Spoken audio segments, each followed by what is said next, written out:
Tal vez yo podría dar un poco de información.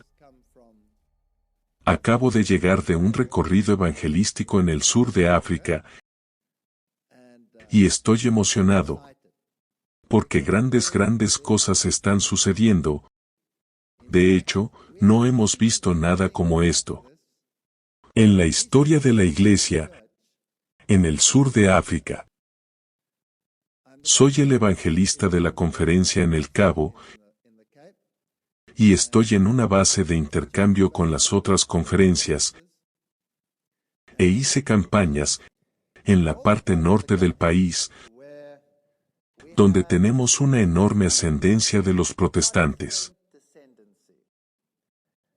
No sé si usted sabe algo acerca de la historia del sur de África, pero los hugonotes franceses, los hugonotes holandeses, huyeron a África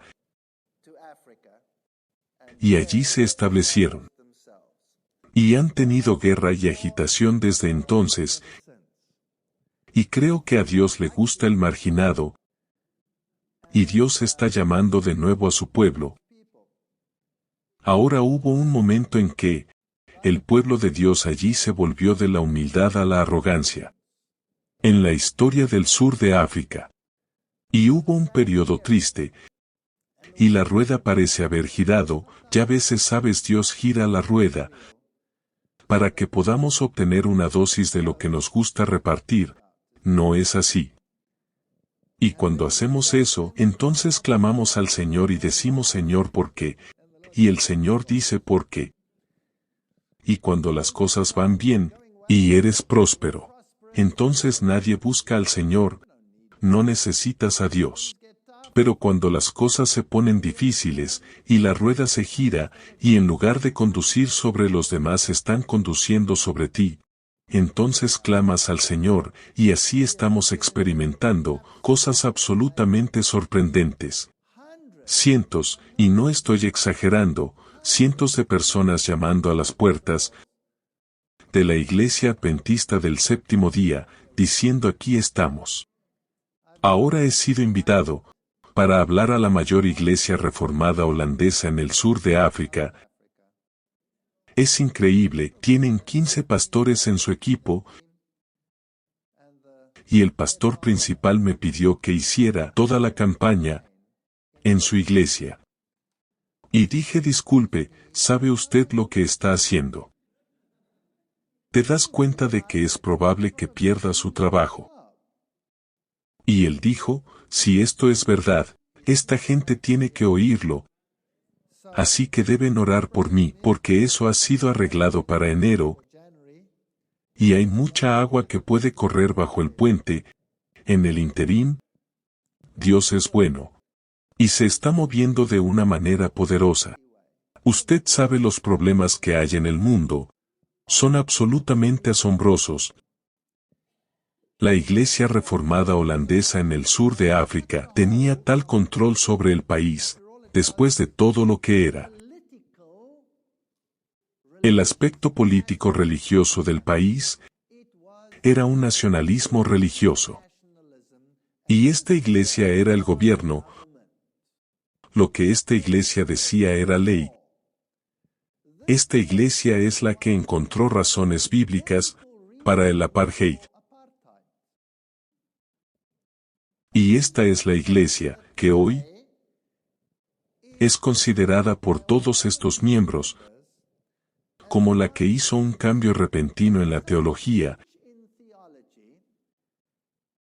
Y de repente, se quedan en la estacada, no solo con el fin de recuperar algunos de los poderes que tenía, está cambiando su teología. Tiene que detener la ruptura. Está perdiendo gente. Así que donde antes decía, solo el bautismo de infantes, ahora está comprometiéndose y diciendo, bueno, estamos perdiendo demasiada gente, vamos a hacer las dos cosas. Vamos a tener el bautismo de adultos también. Pero ellos rocían a la gente, no lo sumergen, pero son pastores, van a Israel para hacerse bautizar en secreto. Y los miembros saben estas cosas, y la teología liberal que está entrando, es simplemente asombrosa. Y la evidencia es cada vez mayor, que están en connivencia con la teosofía, que Cristo nunca nació de una virgen, que no hubo resurrección, todo lo espiritual se desvanece. Y luego, por supuesto, las presiones sociales de la época. Tenemos que ser socialmente aceptable, lo que significa que debemos abrazar todos los ismos, por ahí, con el fin de retener a nuestros miembros. Por lo que la cuestión de la homosexualidad se ha convertido en muy prominente. La cuestión de dónde estamos en términos de relaciones con otras iglesias, el impulso ecuménico, todas estas cosas se han convertido en prominentes, y los miembros de la iglesia están diciendo, pero aquí hay una avalancha entrando en la iglesia, que nunca debería estar allí, y están desorientados, están mirando a su alrededor, están buscando respuestas. Mi esposa y yo fuimos invitados a hablar a un grupo de personas, y era un pastor, un ministro, y él me invitó, y le dije que donde está su iglesia, ahora no tenemos una iglesia, le dije bueno, ¿dónde nos vamos a reunir? Nos reunimos en un cobertizo, en una granja, el granjero más rico de la zona, quiero decir mega rico. Y el cobertizo es una mansión, y aquí es donde se reúnen, y entro allí, y no hay mucha gente, son alrededor de 250 personas, y estoy pensando a mí mismo, ahora que digo, estos no son adventistas del séptimo día. Me pregunto, ¿qué voy a decir? ¿Qué voy a hacer? Y tengo que ser muy cuidadoso. Ya sabes, si estás haciendo una campaña pública, estás en tu territorio, hablas, pero este no es mi territorio, ese es su territorio. Así que entro en este lugar, y estoy pensando bien, voy a empezar suavemente, ya sabes, algo así como, la creación de la evolución. Por cierto, me aburre a muerte. Es tan patético que la gente se preocupe por cosas como esa. No es así. Pero tienes que hacerlo, porque ya sabes, necesitamos una puerta de entrada, y esa es una buena puerta de entrada. Pienso bien, tal vez voy a empezar con eso, o tal vez el mensaje de salud, ya sabes, al mundo exterior le gusta nuestro mensaje de salud más que a nosotros. Y estoy caminando allí y me digo a mí mismo, y sabes que voy a empezar con algo como esto, y el ministro se me acerca y me dice, queremos saber quién es el anticristo.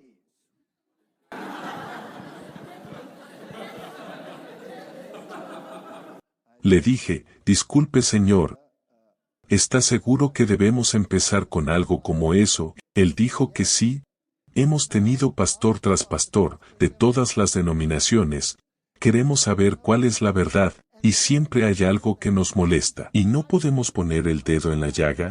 ¿Hablarás sobre ese tema? Queremos saber lo que tienes que decir. Bien. Ahora no sabes cómo son estas personas.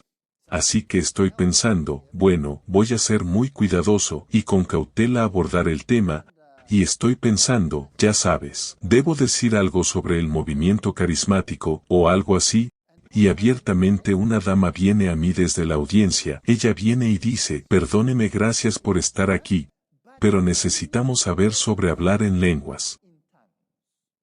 Yo dije, ¿o por qué? Es porque yo vengo de una iglesia que habla en lenguas, y estoy muy incómoda y sé que hay algo mal, pero no puedo decirlo. ¿Podría usted por favor hablar acerca de este tema? Alguien más me preguntó, ¿cuál es el día verdadero? ¿Es ahora el domingo o es el sábado? ¿Cuál es el día de reposo? ¿Podría usted ayudarnos con eso? Y poco a poco empecé a darme cuenta, estas eran 200 a 250 personas que habían salido de todas las denominaciones, y Dios los había reunido, cada uno de ellos diciendo, Hay algo mal, pero no puedo poner mi dedo en la llaga. Y no quiero estar asociado con lo que está pasando. Y entonces me distanciaré de mi denominación anterior. Y ellos se habían reunido, y Dios ya los había reunido. Todos eran adventistas del séptimo día, solo que aún no lo sabían. Y usted sabe lo que yo creo que Dios está haciendo esto en todo el mundo, y tiene grupos y grupos de personas que todos saben que hay algo mal, pero no saben lo que es, y por qué no los está trayendo a la iglesia. Porque la iglesia no está lista para recibirlos. A veces están más seguros allí, que en la iglesia. Pero cuando la iglesia empieza a despertar, y me alegro de decir, creo que esto está sucediendo en el sur de África, vienen en masa, y que el Señor nos bendiga. A medida que avanzamos hacia un tiempo, como este mundo nunca ha visto antes, estamos de pie en el umbral de los acontecimientos más trascendentales que han ocurrido en este planeta. Ahora ni siquiera he comenzado el sermón todavía. El sermón se llama El día que cambió el mundo. Ese es el título del sermón, y si tuviera que lanzar esa pregunta a una audiencia hoy en este mundo moderno y decir, ¿cuál es el día que cambió el mundo? Ellos dirían,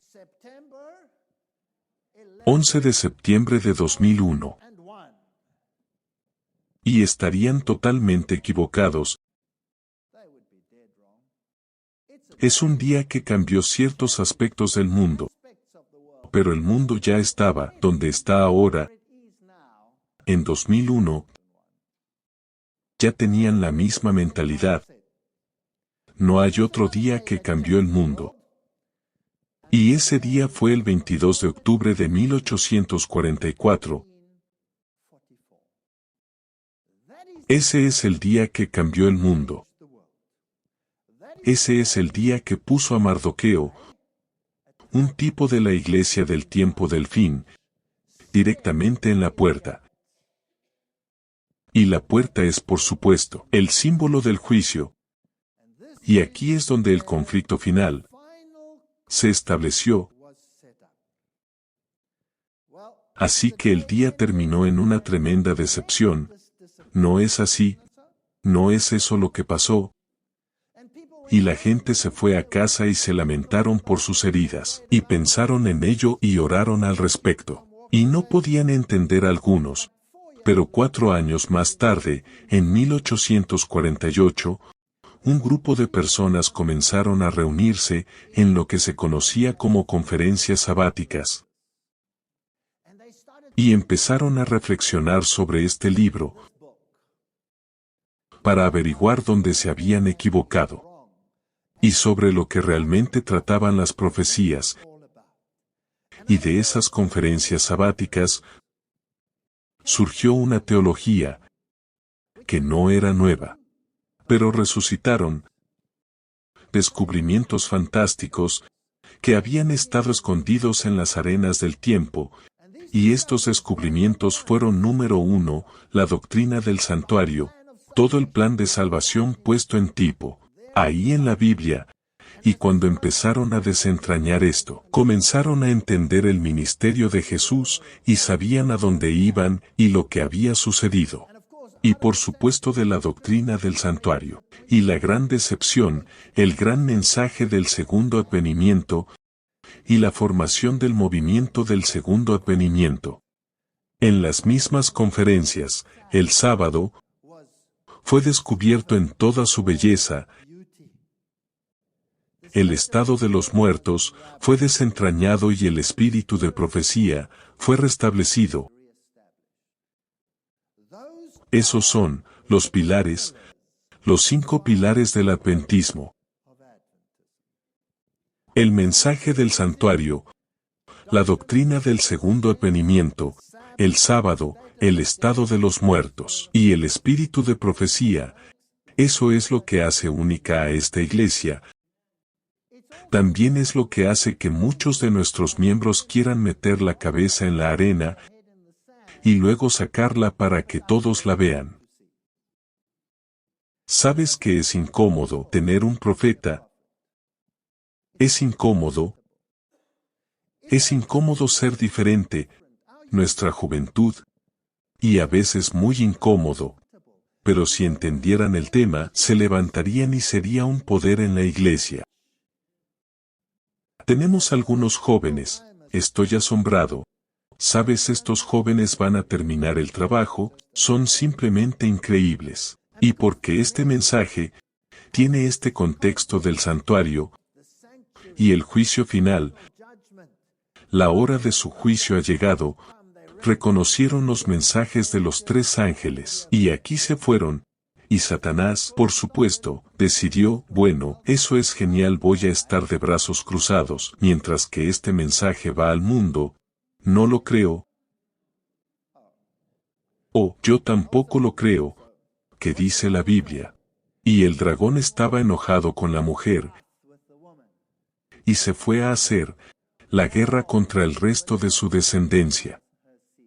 Ahora esta ideología, esta simple ideología basada en la Biblia, adorar a Dios, darle gloria, adorar a aquel que hizo los cielos, los mares, la tierra y los manantiales de agua, este simple mensaje es tan profundo que las puertas del infierno no podrían oponerse a él. Así que él planeó una estrategia y pensó para sí mismo, tengo que destruir este mensaje, porque si este mensaje llega al mundo, estoy acabado, perderé mi reino. Tengo que desarrollar una contraestrategia. Así que él planeó una estrategia, y reunió a sus ángeles, y decidieron: número 1, tenemos que tener una contrateología.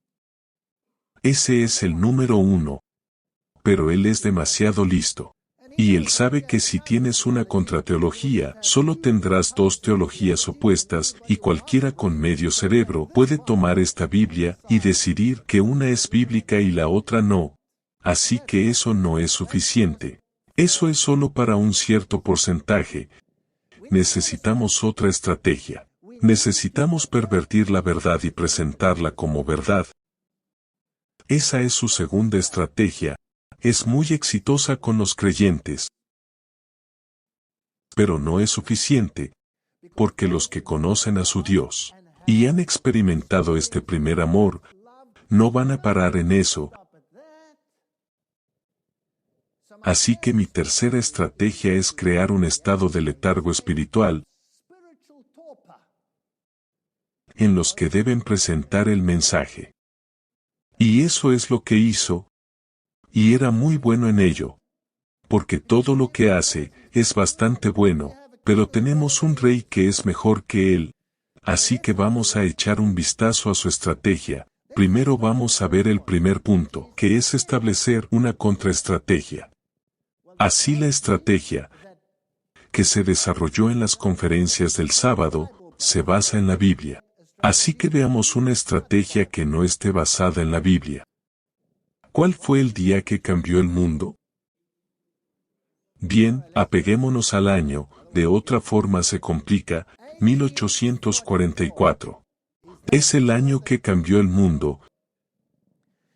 En agosto de 1844, Karl Marx y Federico Engels se reunieron en París. Momento interesante. Se reunieron en París y comenzó una asociación de toda la vida, y el 19 de noviembre de 1844, Engels escribió a Marx, y esto es lo que tenía que decir. Estamos celebrando reuniones públicas en todas partes para crear sociedades, para el progreso de los trabajadores. Por una gran mayoría, todo lo cristiano estaba prohibido. De las normas, Marx ya había escrito un libro, llamado La esencia del cristianismo, donde llamaba al cristianismo el opio del pueblo, por lo que estaban muy contentos con esto. Él continúa y dice, la crítica de la religión es el prerequisito de toda crítica, y estamos trabajando por la abolición de la religión y por la verdadera felicidad. Y así ellos establecieron el sistema marxista, que ha traído toda esta felicidad al mundo. Y donde quiera que vayas en un país marxista hay caras sonrientes viviendo en la utopía. Como una de sus contraestrategias, pensamos que es un no rotundo. Los sindicatos del mundo funcionan con estrategias marxistas, llevan la hoz y el martillo, y tienen la misma vieja y aburrida retórica que tenían al principio. Así que eso satisface el desvalido, el oprimido. Aquí vamos a la cima de la pila. Y no necesitamos a Dios para hacerlo. ¿Qué vamos a hacer con el intelectual? Establezcamos una contraestrategia. Dame una fecha. 1844. Charles Darwin escribe el primer borrador del origen de las especies y lo envía a todos sus colegas para su evaluación. ¿Y cuánto del mundo de hoy ha pisado en esa caca de barro? No es ley en el mundo que esa ideología debe ser enseñada a tus hijos. No es eso una ley. Y si no te ajustas a esa ley, ¿qué te pasa? Chisporrotear encaja bien. Así que era bastante bueno con esa ideología, así que ahora tengo la ardua tarea de ir a presentar el contraargumento a algo tan estúpido como eso. Y entonces tienes a los grandes profesores del mundo, los Dawkins y los Hawkins del mundo, que se sientan en las cátedras de Cambridge y Oxford y pertenecen a una sociedad que se llaman a sí mismos los brillantes. ¿Te imaginas que se llaman a sí mismos los brillantes? Y Dawkins escribe: Dios casi seguro que no existe. Probablemente no hay declaración más patética que esa. O existe o no existe, pero es casi seguro que no existe. Está un poco asustado de algo. Así que nos da más trabajo, tenemos que hablar de estas cosas. Así que aquí tienes una estrategia contraria, que es antibíblica, que niega a Dios y que se adapta a la mente carnal. Y puedo ser muy feliz sin ti, Dios. Muchas gracias. Ahora hay algunas personas que no van a caer en eso. Así que ahora vamos a una perversión de la ideología bíblica. Necesitamos una fecha. ¿Tienes una para mí? 1844. Un hombre con el nombre de John Nelson Darby viene con la difusión de una doctrina que se llama dispensacionalismo. Y la doctrina dispensacionalista se extiende por el mundo como un reguero de pólvora.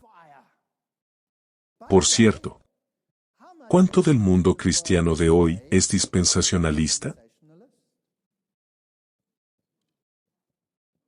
Prácticamente todo, yo diría que alrededor del 95% es dispensacionalista. En otras palabras, si entras en una iglesia bautista, lo que vas a escuchar es dispensacionalismo. Si entras en una iglesia pentecostal, lo que vas a escuchar es dispensacionalismo. Si entras en una iglesia tradicional, si está llena, lo que predica es dispensacionalismo. Si está vacía, hay esperanza para ella. No solo trae el dispensacionalismo, trae el antinomianismo. De hecho, va tan lejos como para decir que guardar la ley de Dios es pecado. Eso es realmente darle la vuelta al Evangelio, ¿no? Y la fecha, 1844. ¿Sabías que fue una doctrina jesuita? Y puedes obtenerla de la fuente católica romana. La fuente católica romana dice que el fundador del dispensacionalismo fue el sacerdote jesuita Manuel Lacunza 1731 a 1801, que nació en Chile. Esta lectura es directamente de las fuentes católicas romanas. Y haciéndose pasar por judío converso bajo el seudónimo de Jean-Joseph Benezde, escribió en español una gran obra apocalíptica titulada La venida del Mesías en gloria y majestad.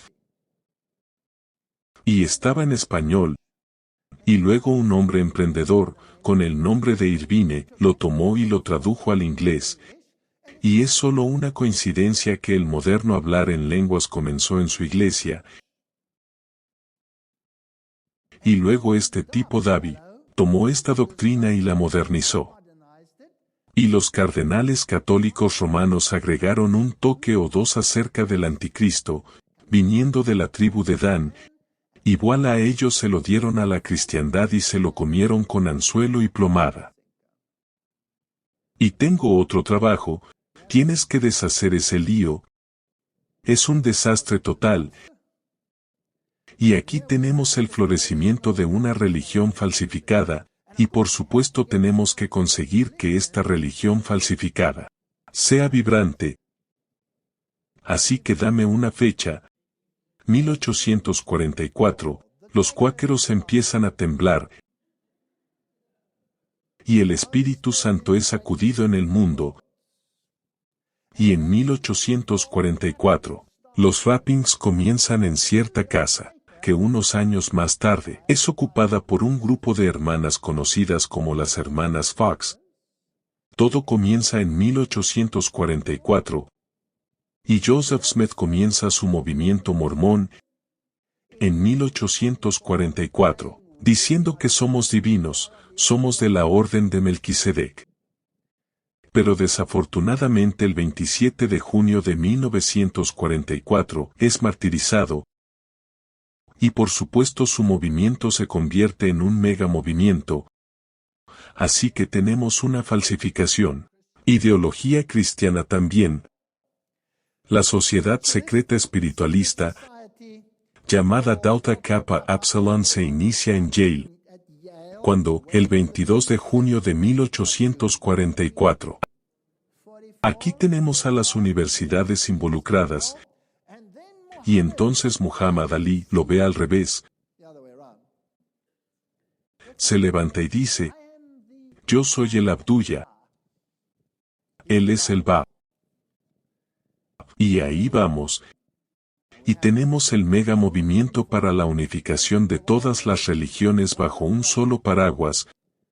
En el mismo año 1844, tenemos el surgimiento del movimiento feminista, que invierte Génesis 1, y estamos poniendo la doctrina de Dios de cabeza, y estos son los temas que tenemos que tratar hoy en día, y estas son las ideologías con las que tenemos que estar involucrados en el movimiento ecuménico. Y no queremos ser diferentes, es tan difícil ser diferente, es tan incómodo ser diferente. Cada uno de estos movimientos comienzan en 1844. Así Satanás prepara al mundo para su engaño. Pero Dios está trabajando en silencio, en el mismo año, para establecer una verdad que es para toda la eternidad. Vamos a esas fechas. 1800, ¿qué año? 44. Una dama bautista del séptimo día, su nombre era Rachel Oakes, desafía a un predicador millerita Frederick Wheeler a guardar todos los mandamientos de Dios. Y él piensa sobre eso, lo reflexionó. Esto es 4 años antes de las conferencias del sábado, correcto, esto es 1844. Comienza a reflexionar, y en marzo de 1844 predica su primer sermón sobre el sábado, por lo que el sábado se restablece. En 1844, Charles Fitch. En 1844 acepta la enseñanza bíblica, del alma dormida, hay otra mega verdad que aflora. 1844.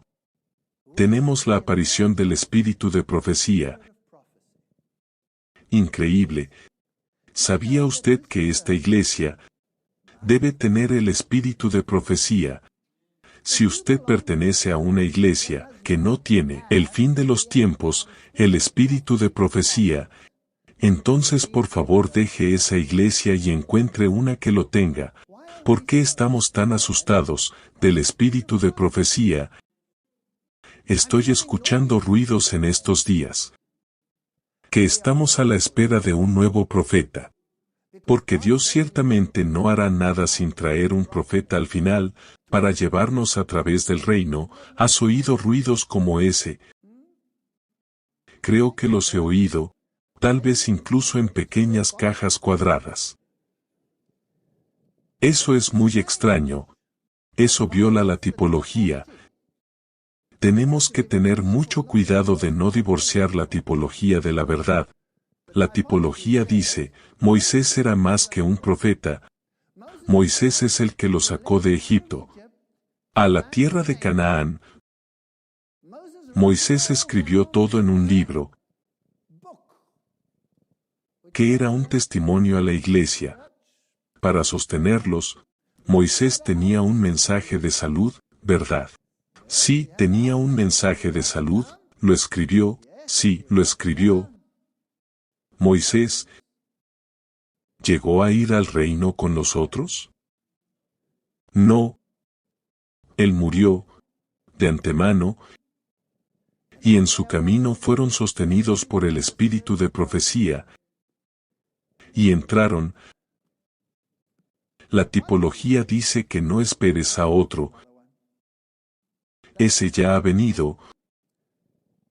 Los testimonios ya han sido escritos. El mensaje de salud ya está ahí. Y ella está durmiendo, hasta la resurrección. Dice que algunos de ellos tendrán una resurrección especial para ver al Señor venir en gloria. Moisés tuvo una resurrección especial. La tipología es hermosa, no quiero dar un sermón sobre eso. Es demasiado magnífico. ¿En qué año fue redescubierto el mensaje del santuario? 1844. Y hoy tenemos teólogos que dicen, no, él entró en el Santísimo. No, el Santísimo es Agiagión, no Agiaón, que es simplemente santo o santuario. Somos tan fácilmente lanzados y confundidos por algunas de las estrellas brillantes de este mundo.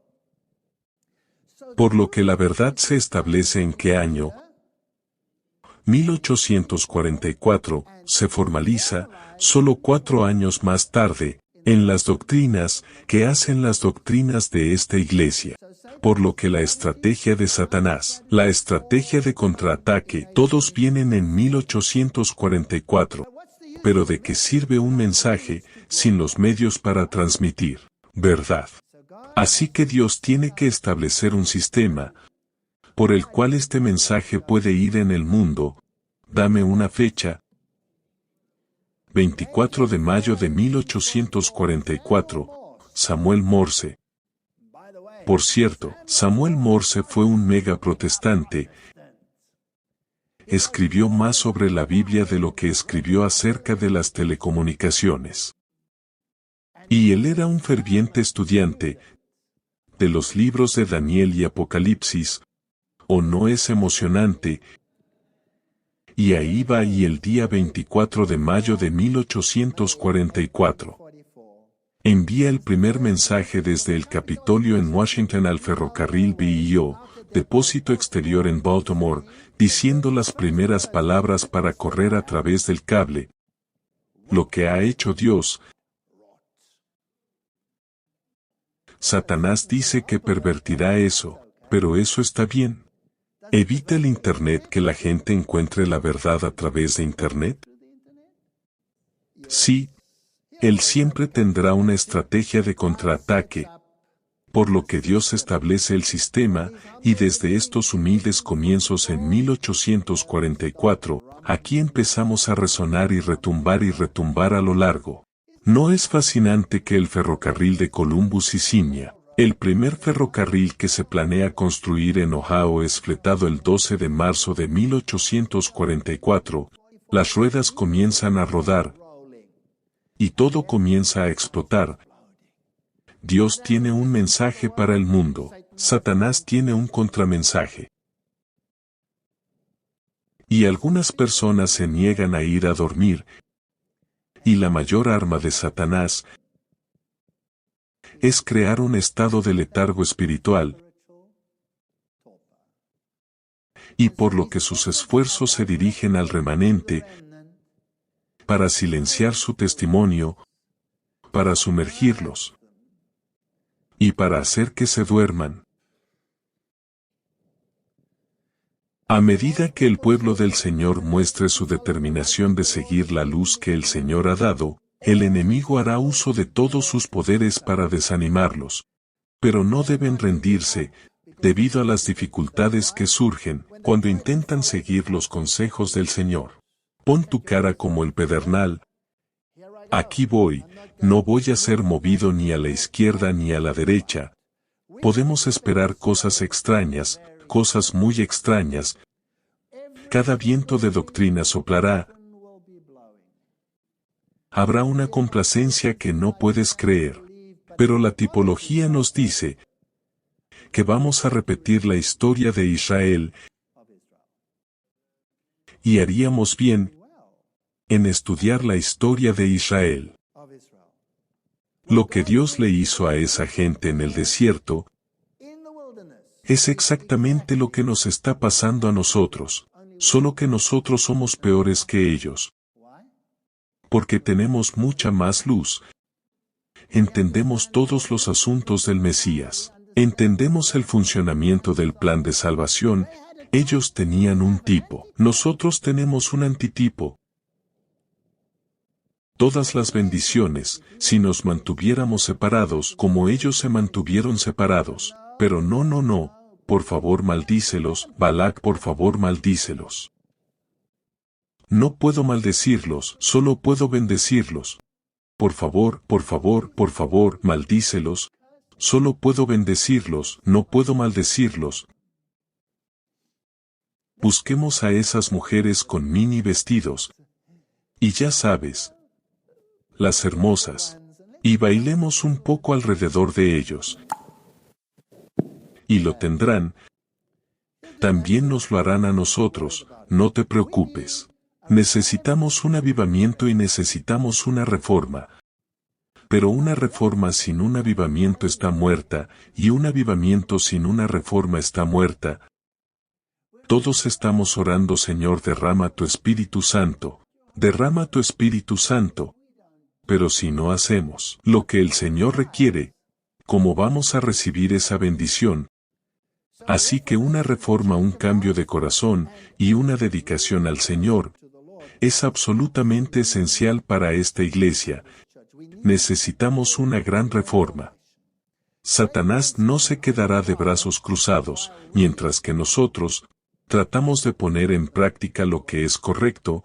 Basta con tomar la cuestión de Israel y pensar en ello por un tiempo. Aquí están estas personas que son sacados de Egipto, son llevados a través del desierto, el maná cae, y se ponen en una dieta vegetariana. Afortunadamente todos ellos habían visto los milagros del Señor, así que lo aceptaron con gracia y dijeron: gracias, Señor, por este maravilloso mensaje de salud que nos mantendrá sanos y fervientes en tu obra. Se quejaron amargamente. ¿Con qué amargura se quejaron? Se quejaron y se quejaron y se quejaron. Eso lo tienes en Salmo 106. Sería bueno leerlo porque está escrito para, dice Pablo, para nuestra amonestación. Wow. No voy a leer toda la cosa. dice, voy a dar gracias al Señor porque Él es bueno, porque su misericordia es eterna. ¿Quién puede pronunciar los actos poderosos del Señor? ¿Quién puede declarar todas estas alabanzas? Bienaventurados los que guardan la justicia, y el que hace justicia en todo momento. Vamos a hacer lo que es correcto. Admite el versículo 6. Hemos pecado con nuestros padres. Hemos cometido iniquidad. Hemos hecho maldad. Tenemos que admitir estas cosas. Y el versículo 12 dice, entonces ellos creyeron estas palabras y cantaron alabanzas. Tú sabes que acaban de atravesar el Mar Rojo, y cosas maravillosas sucedieron, y ellos estaban cantando alabanzas. Y entonces vienen estas poderosas palabras donde ellos dicen, Señor, esto es fantástico. Vamos a ir contigo, dicen, o no dice eso. Dice que pronto olvidaron sus obras. Versículo 13. No esperaron su consejo, sino que duraron mucho en el desierto, y probaron a Dios en el desierto. Y Él les dio su petición. Y esta es una hermosa traducción aquí. Pero envió la delgadez a su alma. Y luego envidiaron a Moisés en el campamento, y cambiaron la gloria de Dios en la imagen de un buey, que come hierba. Me temo que también a veces cambiamos la gloria del Señor de Israel, en una imagen que come hierba. La fe es. Dame el versículo. La fe es la sustancia de las cosas que se esperan, la evidencia de las cosas que no se ven. ¿Alguna vez ha pasado el Tribunal de Justicia con una declaración irracional como esa? ¿Alguna vez un juez te ha dicho que presentes las pruebas que no has visto? Y la sustancia de las cosas que usted está esperando, por favor, póngalo ahí abajo. Yo esperaba lo que sea un auto. ¿Dónde está? Es un pensamiento dispensado, un producto de la imaginación. Ese es el versículo más patético en la Biblia. Si usted lo divorcia de la fe, no hay tal cosa como la sustancia de las cosas que se esperan, y no hay tal cosa como evidencia de cosas no vistas. El mundo no acepta eso como una realidad. Y usted sabe lo que el versículo 6 dice. Sin fe, es imposible complacerlo. No queremos eso.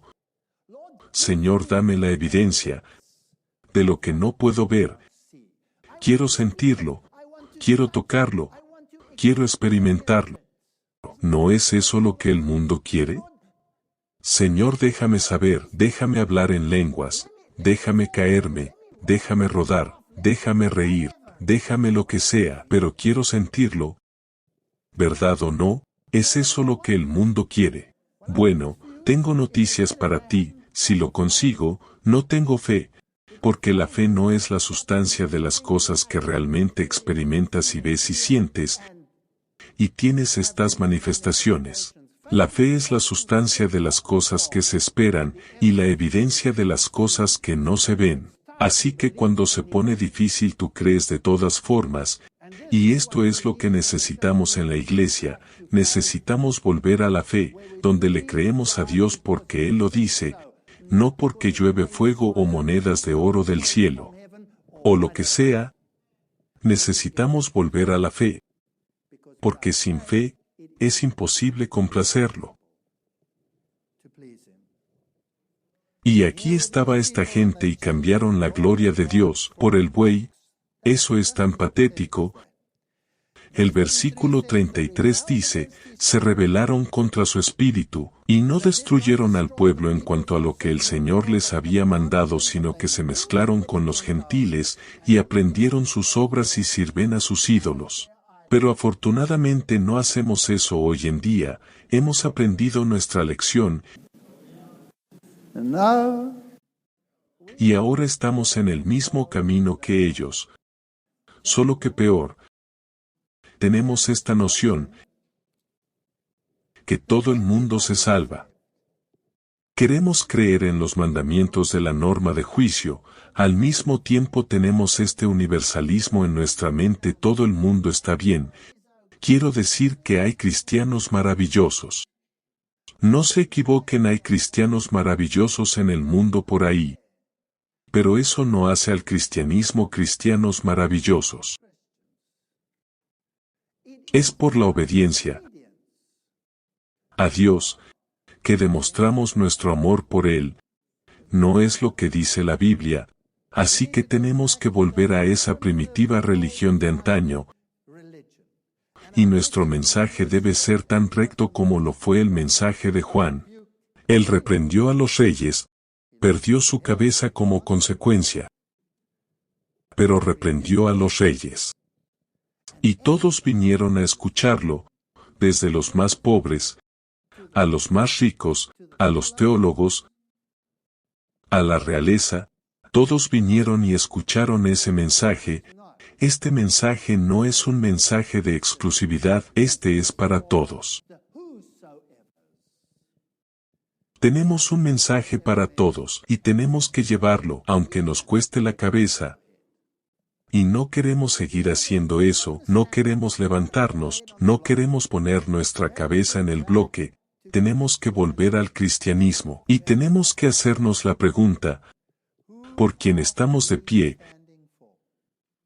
Estamos de pie por el Rey de Reyes, el Señor de Señores, y Él es Jesucristo. Nuestra única esperanza, ¿no es cierto? Te reto a que vayas al mundo y mires a los Titos de este mundo, y mira a los Gandhis si quieres. Si realmente quieres nombres famosos, mira a los Gandhis y mira a Mao Zedong, y ver qué utopía han creado en este planeta. Pero vayan a un mundo protestante, hace solo unos años. Estoy siendo un poco directo aquí, y vean lo que ha hecho Dios para la gente que creyó en Él. ¡Qué explosión! El mundo occidental ha tenido el privilegio de experimentar riqueza incalculable, prosperidad incalculable, crecimiento incalculable, conocimiento incalculable. ¿Por qué? Porque estaban de pie para Jesucristo y su justicia.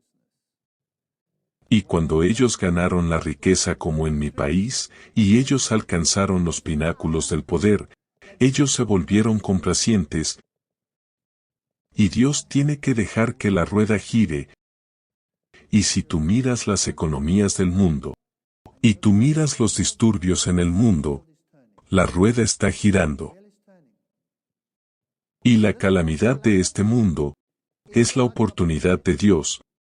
¿Vamos a estar a la altura de ese desafío o voy a quedarme quieto y dejar que el mundo perezca y caer por el precipicio sin este mensaje de esperanza? ¿O predicamos el mensaje de los tres ángeles, o nosotros como iglesia nos hundimos? No hay tal cosa como la teología moderna para tomar el lugar del mensaje de los tres ángeles. El mensaje de los tres ángeles se mantendrá, la teología moderna desaparecerá en las arenas del tiempo. Jacob luchó con Dios esa noche. Y él prevaleció. Él dijo: no te dejaré ir. Bendíceme. Y si queremos estar en la presencia de Dios, y estar como Jacob y decir: he visto a Dios y he vencido, entonces tendremos que hacer un cambio decidido en nuestras vidas.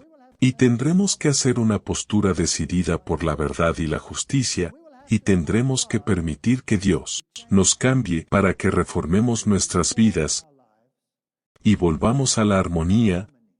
No hay un nuevo profeta que venga con un mensaje que sea más suave al oído que el que ya tenemos. Y sabes qué, si realmente analizamos ese mensaje, no es malo para nosotros, es bueno para nosotros. Y una vez que empiezas a vivirlo, trae paz, trae tranquilidad. Y cambia toda tu perspectiva. A todos los que le recibieron, a los que creen en su nombre, les dio potestad de ser hechos hijos de Dios. Juan 1 versículo 12. He aquí yo vengo como ladrón. Bienaventurado el que vela y guarda sus vestidos, para que no ande desnudo y vean su vergüenza. Que el Señor nos ayude, al contemplar estas cosas, y vamos a hacer una decisión, para reformar nuestras vidas. Amén.